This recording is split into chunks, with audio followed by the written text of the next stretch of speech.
তোর আব্বা এখন কেমন আছে শাহিন? ভালো আছে স্যার। আপনি একটু ডাক্তারবাবুকে ফোন করে বলে দিয়েন না স্যার, তাহলে চিকিৎসাটা একটু ভালো হবে। আচ্ছা ঠিক আছে, আমি এক্ষুনি ফোন করে বলে দিচ্ছি।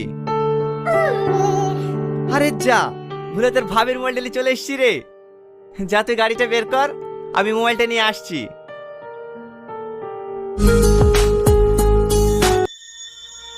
হ্যালো ম্যাডাম, আপনার স্বামীর গাড়িতে বোম লাগানি কমপ্লিট। আপনি আধা ঘন্টার মধ্যে আপনার স্বামীর মৃত্যু খবর পেয়ে যাবেন। আপনি আমার ক্যাশটা রেডি রাখেন, আমি আসছি।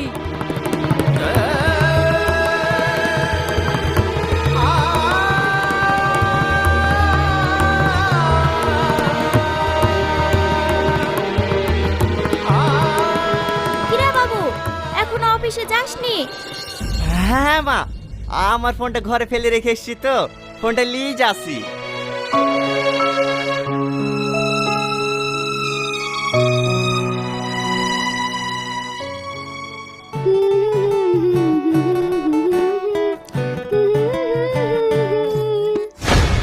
কি ব্যাপার তুমি?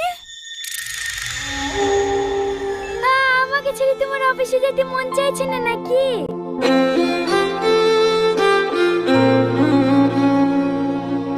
না, ভুলে তোমার মোবাইলটা নিয়ে চলে গেছিলাম তো, তাই আমার মোবাইলটা নিতে আসলাম।